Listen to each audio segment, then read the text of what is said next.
আসসালামু আলাইকুম। সবাইকে আমন্ত্রণ জানাচ্ছি নতুন আরেকটি রেসিপি দেখার জন্য। আজকে আমি খুবই মজার চকলেট আইসক্রিমের রেসিপি শেয়ার করব। হুবহু ফলো করলে ঘরে আপনারা দোকানের সাথে চকলেট আইসক্রিম তৈরি করতে পারবেন। তো চলুন দেখে নিন এর পুরো প্রস্তুত প্রণালী। প্রথমে একটা বাটিতে নিয়ে নিয়েছি রুমের স্বাভাবিক তাপমাত্রায় থাকা একটা ডিমের কুসুম।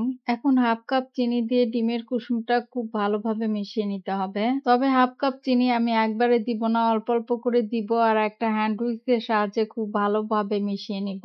ডিমের কুসুমটা চিনির সাথে খুব ভালোভাবে মিশিয়ে নিয়েছি। এখন এটা সাইডে রেখে দিচ্ছি। চুলায় একটা হাঁড়ি লো হিটে গরম করে নিয়েছি। এর মধ্যে দিয়ে দিচ্ছি হাফ কাপ পানি। পানিটা হালকা গরম হয়ে আসলে এর মধ্যে দিয়ে দিচ্ছি 1/4 কাপ গুঁড়া দুধ। দিচ্ছি 1 টেবিল চামচ কোকো পাউডার।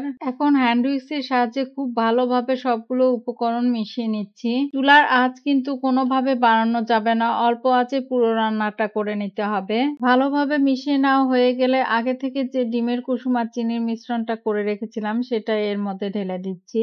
এটাও খুব ভালোভাবে মিশিয়ে নিচ্ছি। এর মধ্যে দিয়ে দিচ্ছি হাফ চা চামচ চকলেট এসেন্স। আমি 3টা ডেইরি মিল্ক নিয়েছি। চকলেটগুলো চুলার গরম মিশ্রণটা দিয়ে খুব ভালোভাবে গুলিয়ে নিচ্ছি। ভালোভাবে গুলিয়ে নেওয়া হয়ে গেলে এটাও হাঁড়ির মিশ্রণের মধ্যে ঢেলে দিচ্ছি। সমস্ত উপকরণ খুব ভালোভাবে মিশিয়ে নেওয়া হয়ে গেলে এটা নামিয়ে নিতে হবে। কোনোভাবেই কিন্তু বলক তোলা যাবে না। এখন এটা চুলা থেকে নামিয়ে নেড়ে ঠান্ডা করে নিব। এবার একটা বাটিতে নিয়ে নিচ্ছি নরমাল ফ্রিজে রাখা ঠান্ডা হাফ কাপ হুইপ ক্রিম। এখন একটা ইলেকট্রিক বিটার দিয়ে লো স্পিডে বিট করে নিচ্ছি। এটা কেকের ক্রিমের মতো অনেক বেশি বিট করতে হবে না, 4-5 মিনিটের মতো বিট করলে হবে। হুইপ ক্রিম বিট করা হয়ে গিয়েছে। এদিকে দুধ আর চকলেটের মিশ্রণটাও খুব ভালোভাবে ঠান্ডা হয়ে গিয়েছে। এটা এখন ক্রিমের মধ্যে ঢেলে মিশিয়ে নিব। তবে একবারে ঢেলে দিব না, অল্প অল্প করে দিব আর মিশিয়ে নিব। আমি ইলেকট্রিক বিটার দিয়ে মিশিয়ে নিচ্ছি, আপনারা হ্যান্ড হুইস্ক দিয়েও মিশিয়ে নিতে পারেন। অল্প অল্প করে সবগুলো মিশ্রণ দিয়ে খুব ভালোভাবে মিশিয়ে নিয়েছি।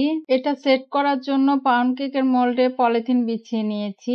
এবার সম্পূর্ণ আইসক্রিমের মিশ্রণটা এর মধ্যে ঢেলে দিচ্ছি। সম্পূর্ণ মিশ্রণ ঢেলে নেওয়া হয়ে গেলে খুব ভালোভাবে এভাবে বাড়ি দিয়ে নিতে হবে। উপর দিয়ে কিছু চকলেট চিপস ছড়িয়ে দিচ্ছি। উপরে একটা প্লাস্টিক র্যাপ দিয়ে ঢেকে এটা ডিপ ফ্রিজে রেখে দিব 7-8 ঘন্টার জন্য। খুব ভালোভাবে আইসক্রিমটা জমে গেলে বের করে নিয়েছি। এখন পলিথিনটা ধরে টান দিয়ে আইসক্রিমটা বের করে নিচ্ছি। পলিথিন দিলে খুব সহজে আইসক্রিম বের করে নেওয়া যায়। এই আইসক্রিমটা খেতে কিন্তু আলহামদুলিল্লাহ অনেক মজা। হুবহু আমার এই রেসিপিটা ফলো করলে আপনারাও ঠিক দোকানের মতো চকলেট আইসক্রিমের স্বাদ পাবেন। সবাই ভালো থাকবেন, আমার জন্য দোয়া করবেন। ইনশাআল্লাহ আগামীতে হাজির হব নতুন কোনো রেসিপি নিয়ে। আজ এই পর্যন্তই। আল্লাহ হাফেজ।